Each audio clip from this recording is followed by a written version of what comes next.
ድምፅ ህዝቢ ድምፅ ትግራይ ድምፅ እምነት ፍኖተ ብርሃን ድምፅ ህዝቢ ድምፅ ትግራይ ድምፅ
يغومني نمسكنا باليوم كمسكنو سمكا دقاقي بسمكا سمكا دقاقي بسمكا كمسكنو سمكا دقاقي بسمكا سمكا دقاقي بسمكا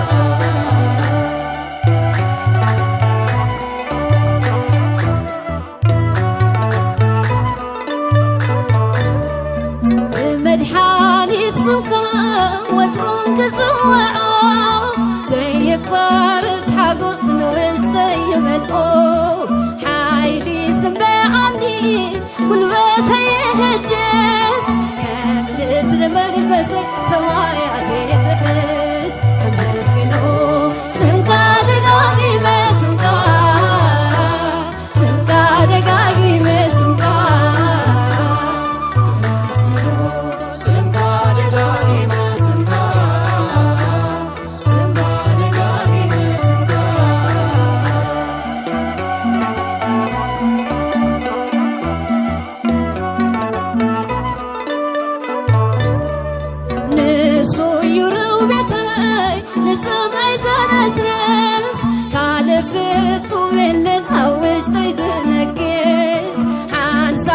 حورون أوافيت حاطمو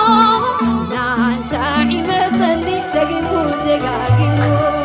كمسكنو سمكا دقاقي بسمكا سمكا دقاقي بسمكا كمسكنو سمكا دقاقي بسمكا سمكا دقاقي بسمكا بسم الله والولد ومنفس ቅዱስ አሐዱ አምላክ ዘላለም ሥላሴ ብፁዕ አቡነ አቡነ ያሬድ ለባስያነ ገዳም አቦታትና ካቤንታ ተስፋ ጀሚሩ በሙሉኹም ኣብዚ ዝተረኸብኩም እማዓንቲ በዕለተ መድኃኔ ዓለም አምላኽና ጌታና ኢየሱስ ክርስቶስ ለስቕለቱን ሓስበሉ መዓልቲ ከምዚሁ ሓቢርና ናይ ፍቕሪ መኣዲ ሓቢርና ክንቀምስ እግዚአብሔር ከደመስግን ምኽንያት ዝኾኑና ናይ ብፁዕ አቡና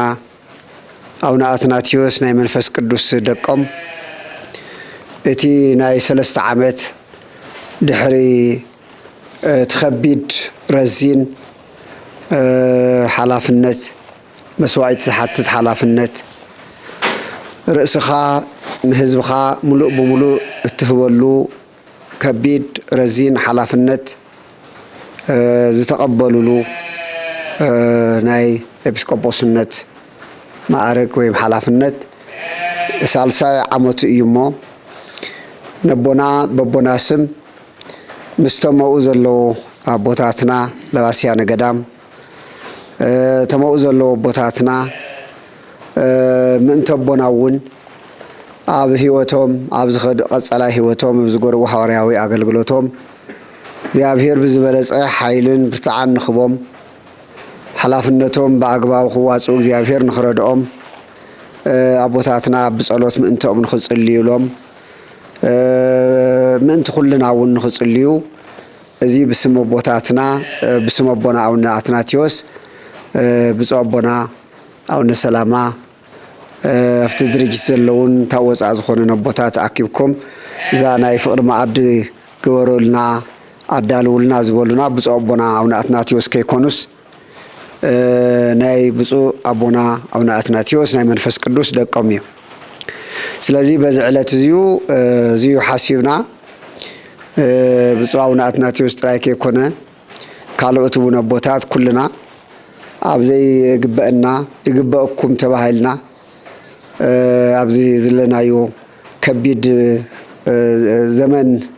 بزوح زحاتت مسوايت الناس زحاتت لك دارجا خمسة من حوارياتي ليز وسدو خمسة من السماعيتاتي ليز وسدو ناي سيف محراد قوان تزي بس حنا بخارا قوان بسيف بويم سحاون تزي تقالسناون تزي قالوسناون بستفلالي من قدي لومي عفتنا زلنا يو وقت إمو نخلنا ون بحقي صلوت يلي نايو نخلنا ون بوتات كسليو لنا يقبايو سلازم دقنا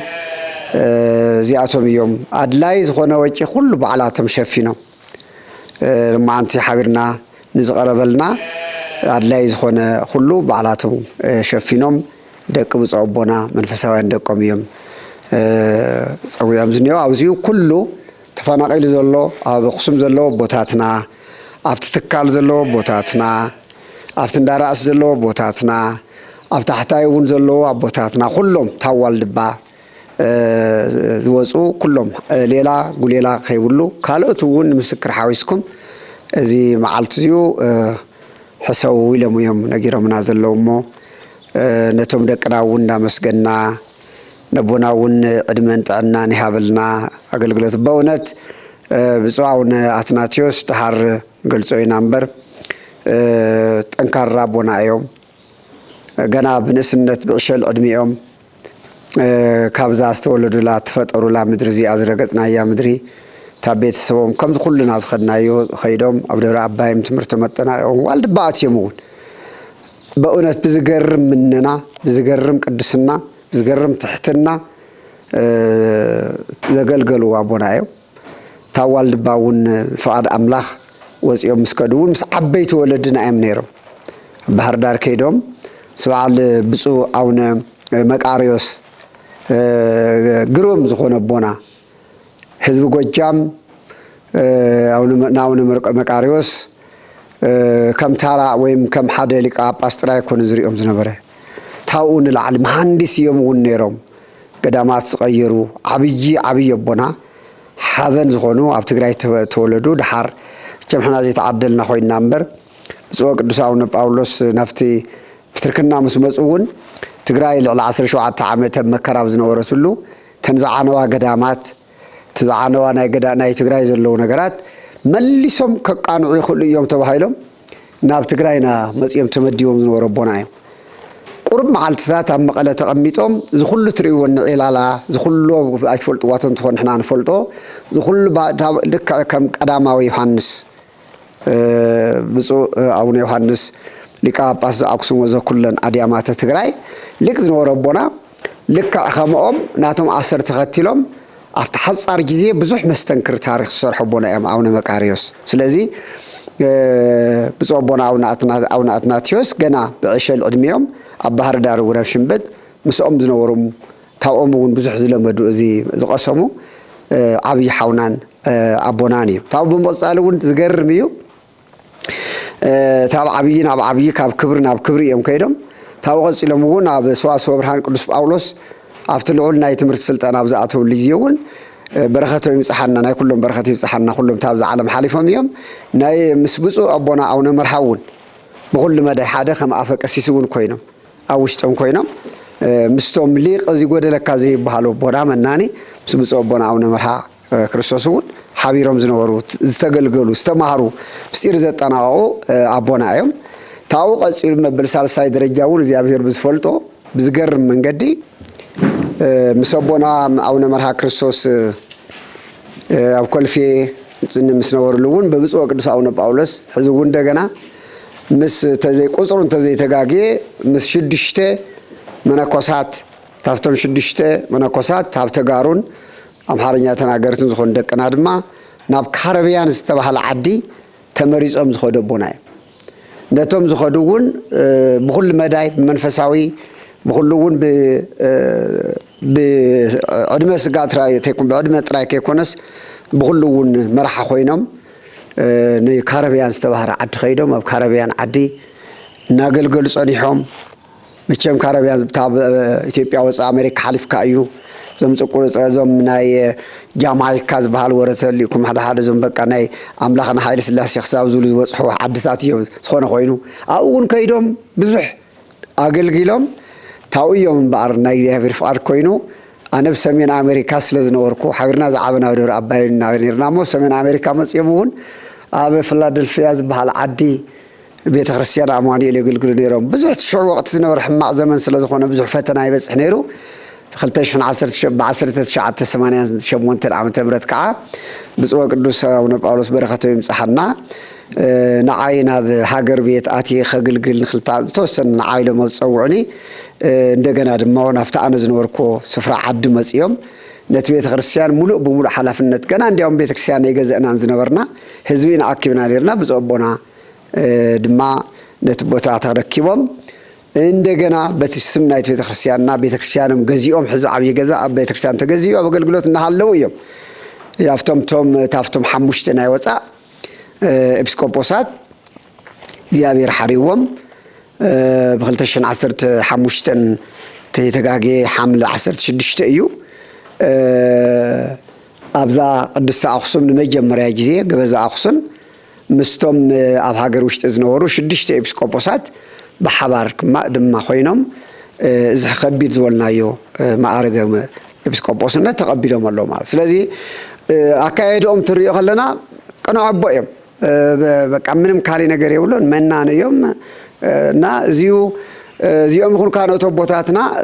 تعدلنا أينا جن فتنا نايز عالم يخبر سلزلو تم دكم من فسوان دكم ناي كلنا دكنا زيون بسمم نجزياب هير مسجنولنا مالت عبي لباماتي بسمم بونا نعومن نجزياب هير نعومون صلي لهم نجزياب هير مسجنولنا يلهم غيرهم اليوم نخلهم بسماتكم موزي بسترخوكم ولدنا نزوم دكنا ونمسجنا ينقربكم نبصو أبونا أو ناتناتيوس ولا ما عنا نداوي جرمكم تبع أمريكا نا أستراليا حليفهم أستراليا مخير سلذيك أستراليا مكنيهم سميهم شفنوا وتنا أستراليا والمخير سلذيك علىكو تبع أمريكا دجنا نا أستراليا خيرهم بزحلفهم أو 3 شهور حملوا نتهزم خقلقلوا قنيهم حزون أبسد نستبال أستراليا هاجر عبي بيت خريستياننا بسم قدس جبريل مسرت من قميت المس يعني رخيل أنا بس حكي علىكم بس أبونا رمى بس حلف قدس جبريل ناي قدس جبريل بيت خريستيان سيدني باريخهم تاوتو هجو تيوم دجنا تمالونا بدبرس يعني علم حزلهم معاد بذا ساعات زيا تاو أستراليا وجوزو ناب أمريكا نتوقعز حي أوروبلان ساعات 10 تحت حي أوروبلان وشتي منيو سلذي بسلام نفتا منورم يبصحلنا خبر يزدل زيتنا لما عند برنامجنا تاوزي قصيلهم أبونا أو ياريت صلوت كورنا كلهم تسيهم أبونا أو موسى ذكروا ما وسمديهم كاري خلقي سميوا مالتي صلوت الجبر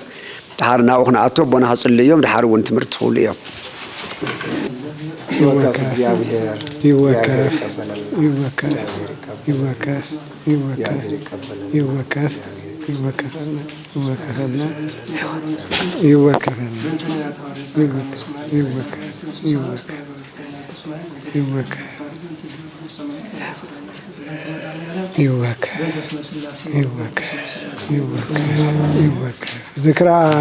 ذكرى والد ذكرى منفذ قدوس ذكرى على إجزتنا مريم دينجيل ولاد أملاك ذكرى ميكائيل وجبريل ذكرى ألف آلافات ملاك ذكرى إسراء وأربعة كائنات السماء ذكرى أركان السماء ذكرى نبيات حواريات تقبل أملاك ذكرنا مسوائتنا አገልግሎትና ተቀብሉ ሰላሙ ምሕረቱ ያድለና እግዚአብሔር ናይ ሰላም አምላክ ሰላሙ ያድለና ዘጸዋ አስመኩም ወለ ዘገብረ ተስካርኩም ዘጸዋ አስመኪ ወለ ዘገብረ ተስካርኪ ዘጸዋ አስመ ዘሎ ቃል ኪዳን ይሕድረልና እግዚአብሔር አምላኩ ናይ ሰላሙ ክላማቱ ይባርከልና ዝናሙ ዝናበ ምሕረት እክሉ እክለ በረከት ጠሉ ጠለ ረድኤት ይበለልና እግዚአብሔር ንዝሓመውን ፈብሰ ምሕረቱ ይላኸልና ንዝሞቱውን ገነት መንግስተ ሰማያት ይወርሰልና ሰላሙ ያድለና አቡነ ዘበሰማያት ንበል ወይ በሰቃት ከማሁ በመድረስ ይሳይን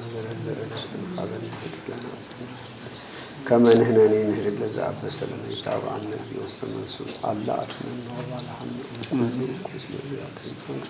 هاي لو سبحات العالم عالم بسلام قدس كبير الملاك وبزيت يمار بسلام وربط أنت ما نستور فكرس كتب السيف السلطة يسوع كريستوس كما يسلم السماء والمنفس قدوس على أولاك السماء والمنفس قدوس على أولاك السماء والمنفس قدوس على أولاك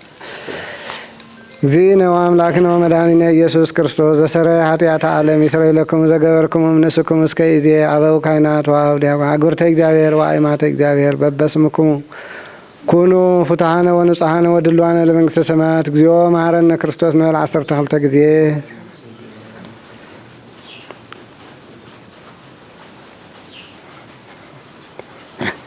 لزعل فسريت وزي مسك بيت كما هو من تجسنا مريم نبل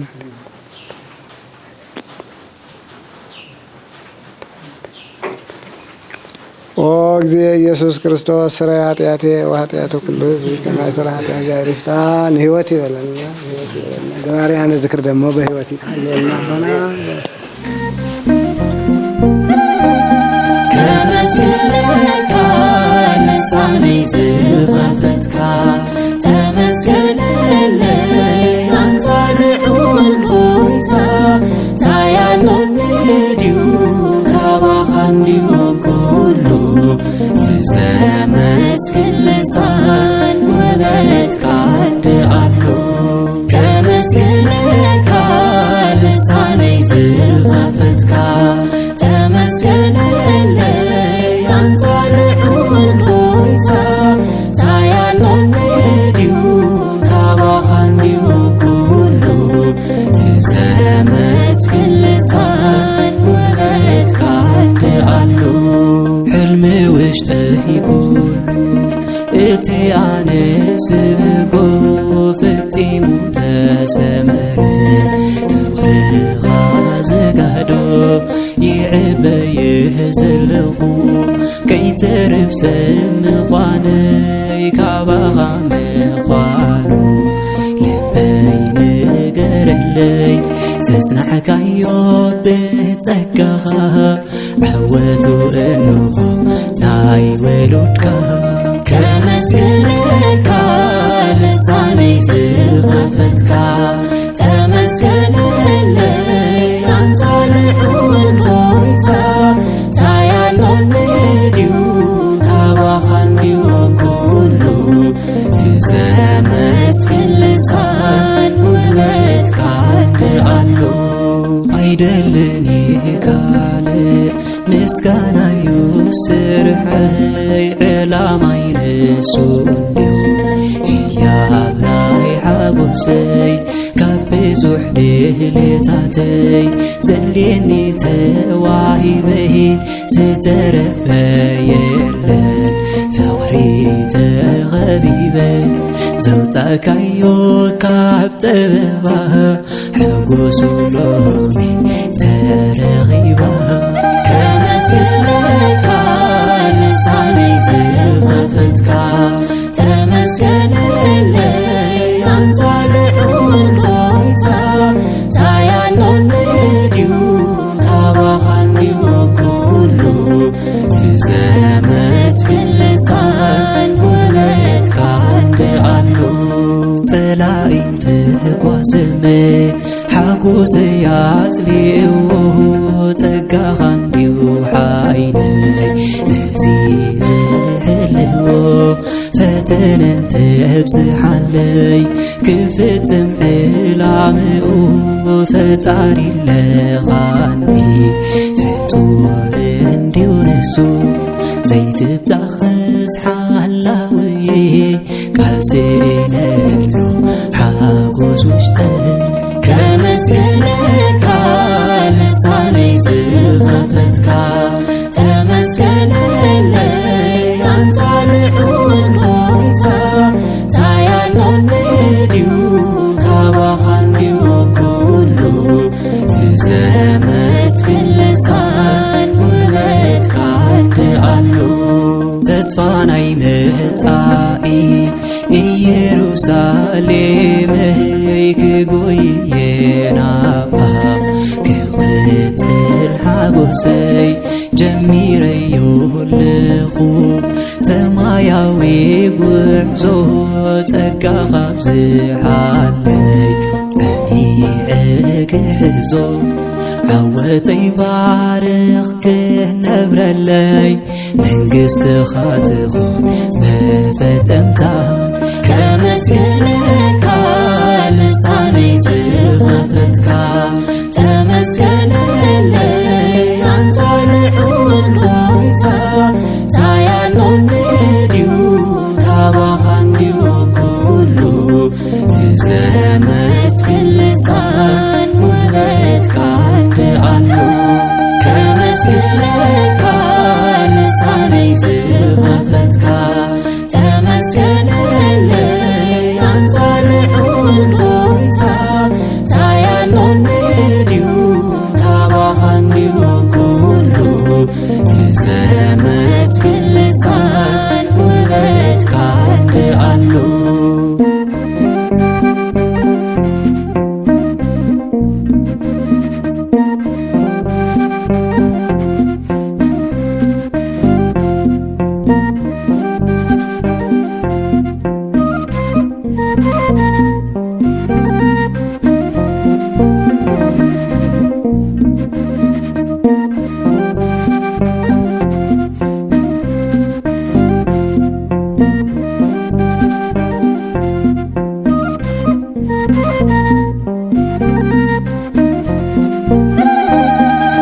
ከመስገነካ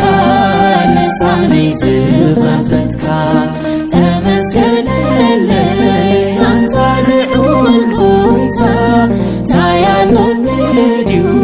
ካባኻ እንዲሁ ኩሉ ትዘመስግን ልሳን ውበትካ እንድኣሉ ከመስገነካ ልሳነይ ዝኸፈትካ ተመስገነለይ አንታ ልዑል ጎይታ ታያሎን ድዩ ካባኻ እንዲሁ ኩሉ ትዘመስግን ልሳን ውበትካ እንድኣሉ ሕልሚ ውሽጠይ ኩሉ እቲ ኣነ ስብጎ ፍጺሙ ተሰመረ ፍቕርኻ ዘጋዶ ይዕበይህ ዘለኹ ከይትርፍ ሰብ ምዃነይ ካባኻ ምዃኑ ልበይ ንገረለይ ዘጽናሕካዮ ብጸጋኻ ዓወቱ እንሆ ናይ ውሉድካ ከመስገነካ ልሳነይ ዝኸፈትካ ተመስገነለይ አንታ ልዑል ጎይታ ታያሎን ድዩ ካባኻ እንዲሁ ኩሉ ትዘመስግን ልሳን ውበትካ እንድኣሉ አይደልን ካልእ ምስጋናዩ ስርሐይ ዕላማይ ንሱ እንዲሁ ህያብ ናይ ሓጎሰይ ካብ ብዙሕ ድሌታተይ ዘልየኒ ተዋሂበይ ዝተረፈ የለን ፍቕሪ ተኸቢበ ዘውፃእካዮ ካብ ፀበባ ሕጉሱ ሎሚ ተረኺባ ከመስገነካ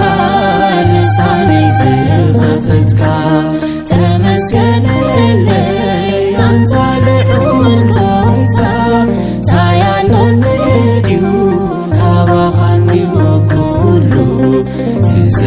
መስቀል ልሳን ውበት ካንድ አሉ ጥላይን ትጓዝመ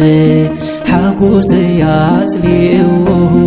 ጸጋኻ እንዲሁ ሓይለይ ነዚ ዝሕልዎ ፈተነን ትብዝሓለይ ክፍጽም ዕላምኡ ፈጣሪ ለኻኒ ፍጡር እንዲሁ ንሱ ዘይትዛኸስ ሓላውዬ ቃል ዘይነሉ ሓጎስ ውሽጠይ ከመስገነካ ልሳነይ ዝኸፈትካ ተመስገነለይ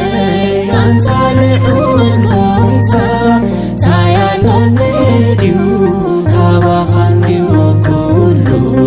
ትዘመስግን ልሳን ውበት ካንድ አሉ ተስፋ ናይ መጻኢ ኢየሩሳሌመይ ክጎይየናባ ክቕጽል ሓጎሰይ ጀሚረዮ ኣለኹ ሰማያዊ ጉዕዞ ጸጋኻ ብዝሓለይ ጸኒዐ ክሕዞ ዓወተይ ባርኽ ክነብረለይ መንግሥትኻ ትኹን መፈጸምታ ከመስገነካ ልሳነይ ዝኸፈትካ ተመስገነለይ አንታ ልዑል ጎይታ ታያሎን ድዩ ካባኻ እንዲሁ ኩሉ ትዘመስግን ልሳን ውበት ካንድ አሉ ከመስገነካ ልሳነይ ዝኸፈትካ ተመስገነለይ አንታ ልዑል ጎይታ ታያሎን ድዩ ካባኻ እንዲሁ ኩሉ ትዘመስግን ልሳን ውበት ካንድ አሉ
ሰዓት ለወሰዓት ለመንፈስ ቅዱስ ሰዓት ለወሰዓት ለመንፈስ ቅዱስ ሰዓት ለወሰዓት ለመንፈስ ቅዱስ ሰዓት ለእግዝእትነ ማርያም ድንግል ወላዲተ አምላክ ሰዓት ለመስቀል ኢየሱስ ክርስቶስ በምሕረቱ ይዘከረን አመዳግም ምጽአቱ እያስተፋፍረን ለሰቦቱ ስሙ ያንቃን ወበአምልኮቱ ያናን እግዝእትነ ማርያም ወላዲተ አምላክ አይርይ ጸሎተነ ወአስተስሪ ኩሎ ኃጢአተነ ቅድመ ወነወሩ ለእግዚእነ ለዛ አብልዐነ ዘንተ ህስተ ወለዛ አስተየነ ዘንተ ጽዋ ወለዘ ሰርዐ ለነ ሲሳየነ ወአርአዘነ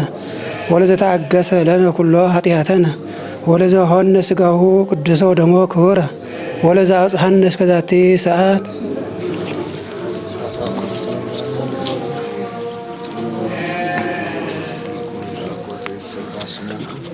እግዚአብሔር አምላክ በኩሉ ጊዜ ወበኩሉ ሰዓት በኩሉ ጊዜ በኩሉ ሰዓት ሓላዊ መልአክ ያዘዘልና እግዚአብሔር ዝበላዕናዮ እውን ኣብ ስጋና ዝተናዮ እውን ኣብ ደምና ያዋህደልና ዝዓረፍናዮ ምዕራፈ ቅዱሳን መላእክት ምዕራፈ ነቢያት ሐዋርያት ምዕራፈ ጻድቃን በለና እግዚአብሔር አምላክ በዓሉ ናይ ሰላም ናይ ፍቅሪ ናይ ሓድነት በዓል ይበለልና እግዚአብሔር ንዝወርገውና ንዘብልዕና ንዝመፀምና እሞ ዕድመይ ጥዕና ይሃበልና ነቶም ወላድና እውን ተማውክየ ዘለው ይኹኑ ኣብዚ ነቶም ወለድና ናይ አገልግሎት ዘመኖም ይባርከልና እግዚአብሔር ዘመኑ ዘመን ፍስሐዋት ይበለና እግዚአብሔር ክራማቱ ይባርከልና አቡነ ዘበሰማያት ነው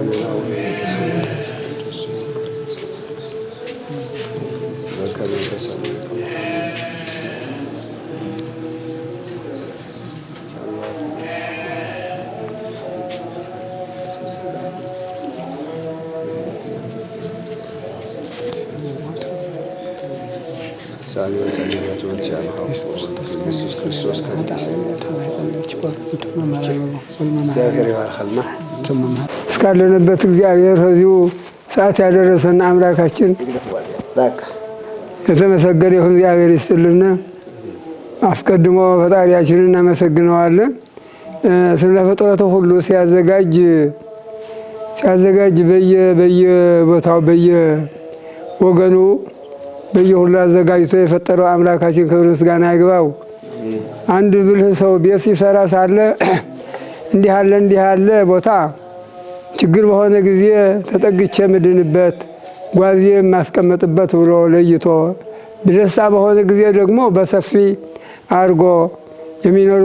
የሚኖርበት ቦታ አርጎ ሰርቶ አዘጋጅቶ እንደሚቀመጥ እንደዚሁ ነው። አሁን ደግሞ እግዚአብሔር ይስጥልንና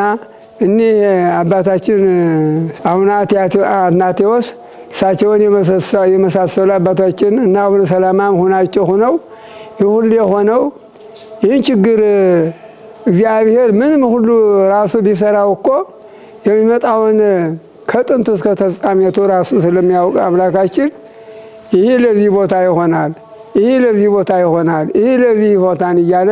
ዓለምን የፈጠረ ዘጋጃት በራሱ ነው። አምላክ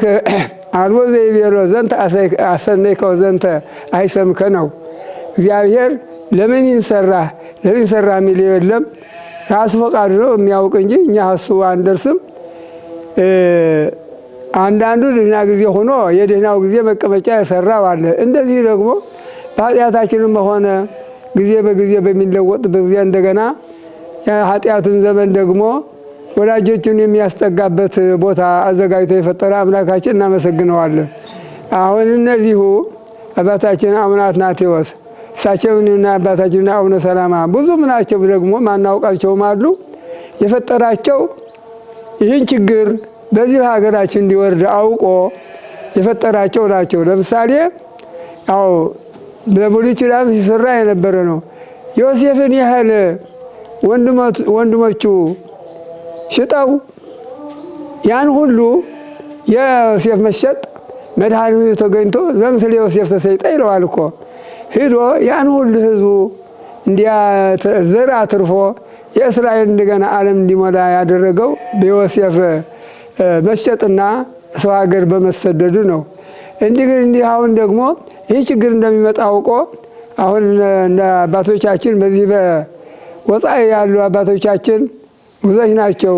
እናቶቻችን ብዙዎች ናቸው። ለሀገራቸው ቅንዓት የእስራኤል ቅንዓት አላትና ሀገራችን እየቀኑ ልክ እንዳሉበት ሆነው ሀገራቸውን የሚረዱ ያሉ ሰዎች አባቶቻችን እናቶቻችን ሁሉ ያኡምልን። ጸጋ እግዚአብሔር አይለያቸው። የለፉበትን የወለዱትን እንግዳ እነሱ የሚያስደስትና ስጋቸውንም የሚገድፍ ነፍሳቸውን የሚያጸድቅ ያድርግልን። ይህ የእግዚአብሔር የክርስቶስ ስራ ነው። ይህ ችግር እንደሚመጣ አውቆ እግዚአብሔር እነዚህን ፈጥሮ እንደገና ሄደው ከዚያው ሰላም ካለበት ሆነው ለሀገራቸው በተሻጋሪ ለሀገራቸው የሚገድፍበት ያደረገው እግዚአብሔር ነውና ፈጣሪያችን እናመሰግነዋለን። አሁንም ደግሞ ስጋቸው በዚያ ቢኖር አይሙራቸውና ህሊናቸው ከሀገራቸው ስለሆነ ከዚያ የደከሙበትን ከዚህ ብዙ ስራ የሚሰሩ ያሉ አባቶቻችን እንደ አብርሃም ትውልድ ዘራቸው የተባረከ ይሆን። ሳሉ እነሱን የመሰለ ወልደው ተስፋ የሚሆኑ ተስፋ የሚሆኑ ሀብተ ስጋ ሀብተ ነፍስ ይስጥልን እያልን እናመሰግናለን። ምስካይ ይለዋል። በኦሪት ጊዜ ምስካይ ማለት እንግዲህ ችግር በሆነ ጊዜ የሚጠጉበት ማለት ነው። ሁሉ ምስካይ የሚባለው የተቸገረ ሰው ተሰዶ የሚድንበት ከጠላት አምልጦ የሚድንበት ሀገር ነው እና ምስካይ ነው የሚባሉት ሁሉ አባቶቻችን ሁሉ። ከዚያ ውጭ ያሉ በሙሉ ምስካይ ናቸው። ይቺ ሀገር ችግር እንዲያገኛት አውቆ የፈጠራቸው ናቸው። ከእኛ እንዳለን እኛን መስለው ተቆርቁረ ሁሉም በዝክርም ሆነ በምን ሆነ የሚረዱ ያሉ አባቶቻችን የእግዚአብሔር ሬት አይለያቸው፣ ክብር አይድልልን፣ የሞቱን ነፍሳቸው ይማር እያልን አሁን ያለነው ከዚህ እንግዲህ ተፈናቅለን ሁሉ ቦታችን ትተን መጥተን ከዚህ የሆነው እንደገና ከዚህ ሆኖ እግዚአብሔር ቅርብ ሆኖ ከዚያ መጥቶ እንግዲህ ርቀት ሀገር እየከላለ ፍቅር ሆኖ የሀገራቸውን ፍቅርና የአምላካቸውን ፍቅር ይዟቸው ሁሉ በየጊዜው የሚረዱን ያሉ አባቶቻችን የአብርሃም ዘር ያድርግልን፣ በምድር ማይክፋቸው በሰማይ ማይክፋቸው እግዚአብሔር ይስጥልን እያልን እናመሰግናለን። ለምሳሌ ይሆናናል፣ ያድነናል፣ እንኖርበታለን እያለ የተቀመጠ ሰው ስፍራውን ለቆ አዘጋጅቶ የያዘውን ቦታ ስፍራ ለቆ ከዚህ መጥቶ የሚረዱን ያሉ አባቶቻችን የነ አብርሃም ለዚያ ሁሉ በረከት የሞቱትን ነፍሳቸው ይማርና ያሉትም ደግሞ እንደዚሁ ወላጆቻቸው የሚጠውሩ የሚያከብሩ ሆነው ፈጣሪያቸውን የሚያውቁ ያድርግልን፣ ዘመኑ ዘመነ ምሕረት ያድርግልን አምላካችን እያልን እናመሰግናለን። አሁን ደግሞ ይኸው አባታችን አቡነ ሰላማ እንደኔ ከኔ ቁመታቸው አይበልጥም ከኔም እንትን አይበል፣ ግን አንድ ሰው የፈጠረው አንዲት መድኃኒት ብዙ አካላት እንደምታድን ተፈጥሮ ይህ ሁሉ ሊሰሩ የቻሉት ከዚህ ሁሉ የአምላክ የሰውን ስራ አይቶ ማመስገን የሚገባው እግዚአብሔር የሰራተኛው አንድ ስራ ተሰርቶ ሲያዩት ስራውን ሳይሆን የሚመሰገነው ሰሪውን ነውና እናንተን አባቶቻችን ያላችሁ ሁሉ የፈጠረልን አምላካችን እሱን አመስግነን እናንተንም እናመሰግናለን። እሱም ይኑርልን እናንተም ኑሩልን፣ እግዚአብሔር ዋጋችሁ ይስጥልን፣ ዘመኑ ዘመረት ያድርግልን እያልን እናመሰግናለን። የሞቱትን ነፍሳቸው ይማርልን፣ ያለውን ይጠብቅልን ያለው ሁሉ አባቶቻችንና ሁላችን እናመሰግናለን። ክብር ምስጋና ይግባው። እናንተን የመሰለ የሰጠና አምላካችን እናመሰግነዋለን። መጀመሪያ እግዚአብሔር ተመስገነ ይኹን ነዚ ዕለት እዚዩ ነዚ ሰዓት እዚዩ አብጽሑ ተራኺብና ክንምገብን ስሙ ክነመስግን ሰላምታ ክንለዋወጥ ንዓና እውን ዝዓደለና መጀመሪያ ንእግዚአብሔር አቀዲመ መስግን ቀፂለ ድማ ብፁዕ አቡነ ሰላማ ሰብሳቢ ኮይኖም ኣብዚዩ ንኩልና ሰብሲቦም ተረኽቡ የመስግን። ካልኣይ ድማ ናይ ብፁዕ አቡነ አትናቴዎስ ሳልሳይ በዓለ ሲመት ዘኽብሩ ዘለዉ እዩ ዝበሃል እሞ ብጣዕሚ ዝገርም እዩ። ንስ ድማ ይረቅቕ ኣብ ርሑቕ ኮይኖምስ እስመ ርህቀት ሃገር እይከላኣለ ፍቅሪ ዝብልዎ ኣብዚ እዩ ዝረአ። ኣብ ርሑቕ ኮይኖም ኣብዚ ምሳና ከም ዘለዉ ኮይኖም ነዚ በዓል ዘዳልዮም እቲ ዝገብሮ ድግስስ እቲ ዝገብሮ እኽለ ማይስ እቶም ኣብኡ ዘለዉ ዝተሸገሩ ተፈናቐልቲ መነኮሳት ተኣኺቦም ኣብኡ ምሳሕ ገይሮም ለይክውዕሉ ኢሎም ናብ ብፁዕ አቡነ ሰላማ ልኢኹም አቡነ ሰላማ እውን በጥብዓት ተቐቢሎም ነዚ ተግቢሮም ንዓና ኣኺቦም መጊቦም ናውዒሎም ዘለዉ በዚ ዕለት እዚዩ ዕለት 27 መጋቢት እቲ ሓምለ ናይ መድሃኒ ዓለም በዓለ ስቕለት ዝዝከረሉ መዓልቲ ብጣዕሚ ኢና ነመስግን እና እግዚአብሔር ሰብ እንትልእኽ ርሑቕን ቀረባን እዩን ሰብ ምስ ኮነ እዩ ዝፈልጥ እምበር እንተይኮነ ኣይፈልጥን። እግዚአብሔር ግን እንተይኮነ ጀሚሩ ይፈልጥ እዩ። ህዝብና ኣብ መላእ ዓለም ተዋፊሩ ዘሎ ኣቦታትና እውን ምስቲ ህዝቦም ተሰዲዶም ፍቅድ ወፃኢ ሃገር ኣብ ውሽጢ ሃገር ተበቲኖም ኣብ ዘለውሉ ዝኸድዎ ንሳቶም እውን ትውፊቶም እግዚአብሔር ስለዝልእኾም ዘለው ውሽጣዊ ስምዒት ናይቲ ሃይማኖቶምን ህዝቦምን እናረኣዩ የስተምህሩ ይመኽሩ የጥምቑ ጸኒሖም እዮም ሕጂ ድማ ናብ ዝለዓለ ማዕረግ እግዚአብሔርን ተጽውዖም ተዋፊሮም ዘለው ተንታፍቲ ዘለዎ ቦታ ርሕቐት ሃገር ንዝኾነ ነገር ኣይኽልክልን እሞ ኣብኡ ኮይኖም ኣብዚ ዘለው ሰባት ናብኦም ዓድዮም ሪኦሞም ነዚ ህዝቢ እዚኡ ዝኣልይዎ ዘለው ዘስተምህርዎ ዘለው ዝመኽርዎ ዘለው ንሳቶም እዮም ሕጂ እውን እቲ ህዝቢ እውን ክጥቀም ብዝፈልጦ ወድፋደሰ ብዝፈልጦ እንትዝምከር ፅቡቕ ሰብ ዝብል ሓሳብ ተለዓዒሎም በይኽእሉ ክፍላት ሃገር ናይ ወፃእ ሃገራት ዘለው ግን እገለና ኩሎም ቆፂሮም ተዘይጨረስናዮም ቅድሚ ሕጂ ተመሪፆም ዘለው ብፁዓን ሊቃነ ጳጳሳት ነዚ ዝመስል መልእኽቲ ተፀዊዖም ታፍቲ ብዙሕ ርሕቐትን ሓሳብን ዘለዎ ዓዲ ተፀዊዖም ኣብዚ ተመሪፆም ተሸይሞም እዚ ማዕረግ እዚ ለቢሶም ተመሊሶም ንበሉ ከምቲ ዝጀመርኩሞ ነተው ዘለ ህዝቢ ኣስተምህሩ ምኸሩ ኣጥምቑ ህዝብና ይስፋሕ ህዝብና ይብዛሕ ኣብኡ ዘሎ ጥበበኛ ይኹን ንዓዲ ዝቁርቆር ንሃይማኖቱ ዝቁርቆር ህልውና ዝሕሉ ክኸውን ተባሂሎም ተለኣይኾም ሕጂ እውን ወፊሮም ኣብኡ ኮይኖም እውን እንታውኡ ናውዚ ናብኡ እናተለኣኹ ብጣዕሚ ይሰፍሕን ይጥንክርን ስለ ዘሎ ብጣዕሚ ምስጋናና ዓብዪ እዩ ንቐጻሊ እውን ሰላምን በረከትን ናይ እግዚአብሔር ሂቡ ከንብረልና እየ ዝምነ እግዚአብሔር ይሃበለይ ክብረት ይሃበልና ኣነ ቃላት ብቃላት ይገልጾይ ካብ ብዙሓት ገዳማት ዝመጻኹም ናይ ኣበባት ምሳኻትኩም ኣብዛ ለማዓንቲ ኣብዚ መዋዕለይ መጀመርያ በጣም ንፈጣሪ ምስጋና ይቅርብ ካብኡ ደሞ ኣቦና ኩሉ ግዜ ዝመጽየ ግን ብፍላይ ደሞ ኣብዛ ለማዓንቲ ዕለት ግን ምስቶም ገዳማውያን ምስቶም መምህራን ዓበይቲ ወለዲ መዋዕለይ ኣነ ብጣዕሚ ብቃላት ክገልጾ ይኽእል ብናይ ማለት ናይ ኣቦና ናይ 30 ዓመት በዓለ ስመት ናይ ኣቦና ኣቡነ ኣትናቴዎስ ምክንያት ገይሩ ካብ ዝተፈላለዩ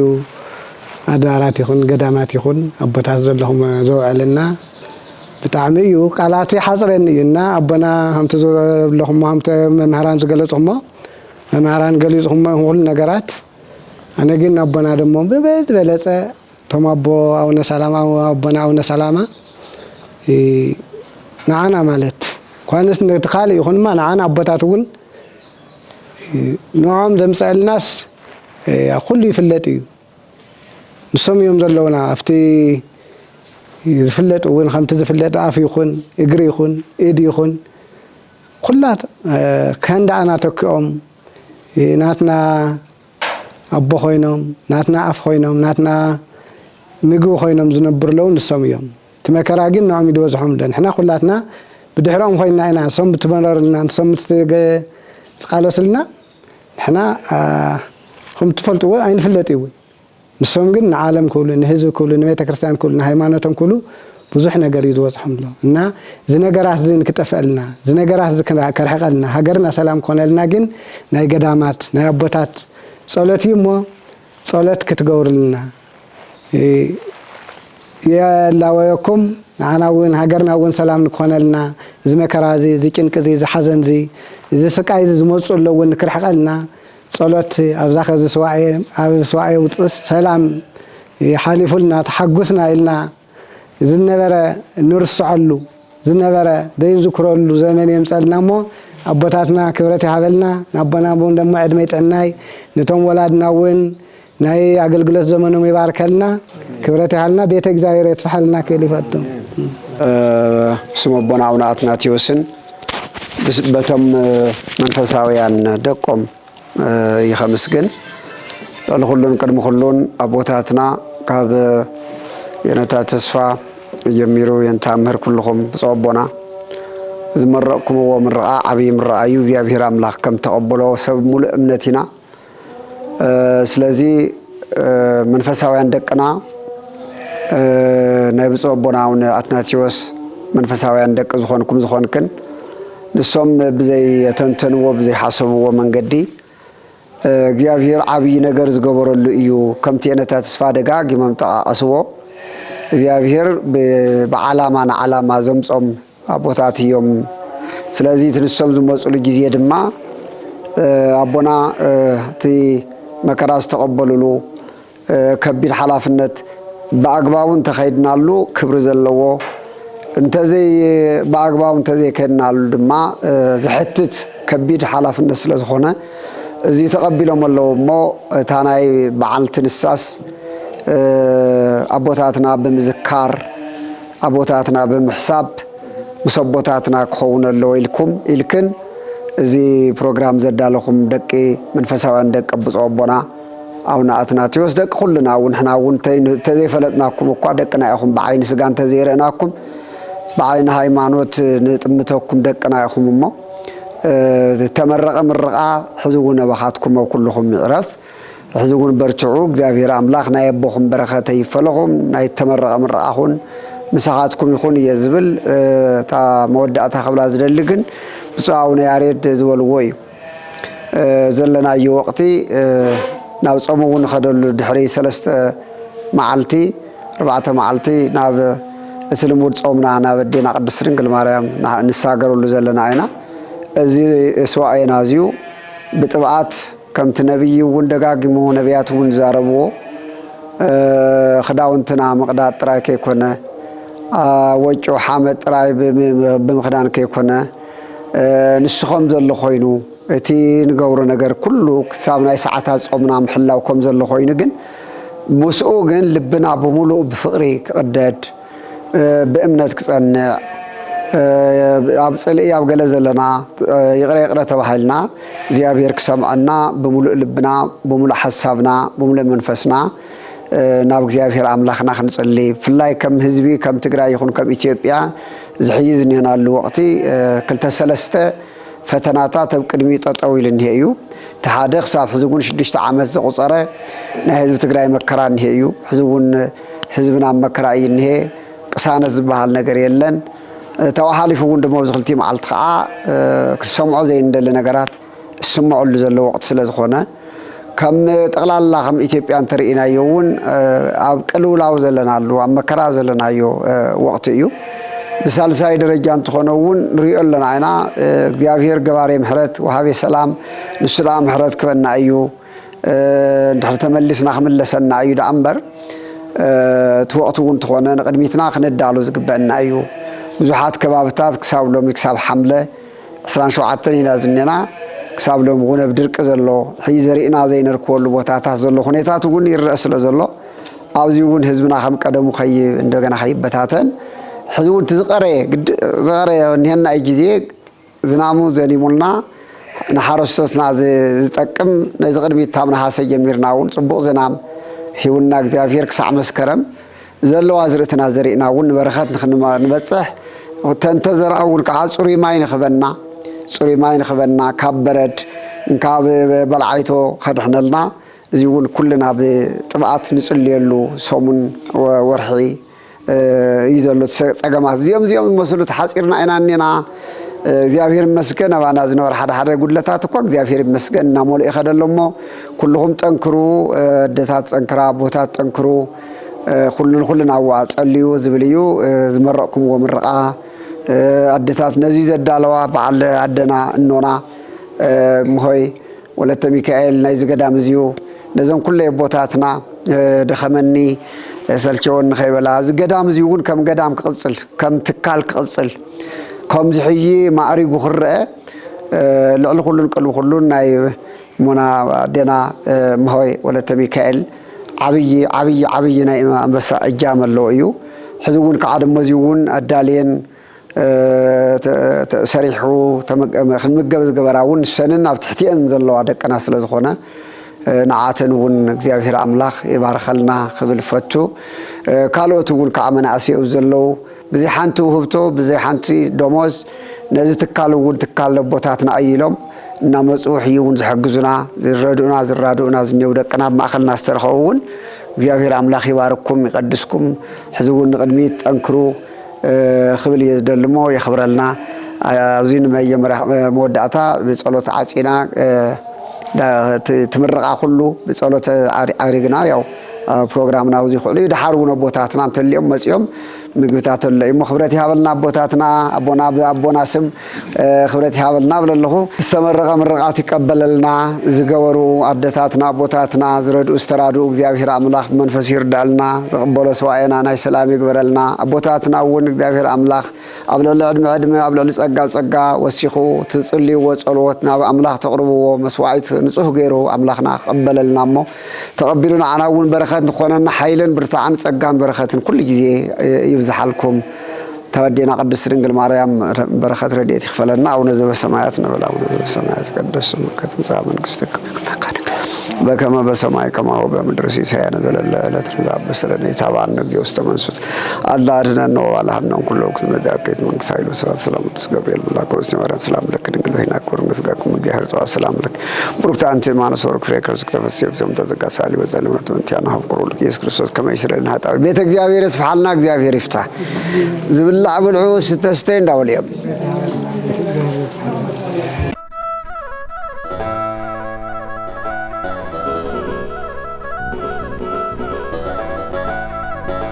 ድምፅ ህዝቢ ድምፅ ትግራይ ድምፅ እምነት ፍኖተ ብርሃን ድምፅ ህዝቢ ድምፅ ትግራይ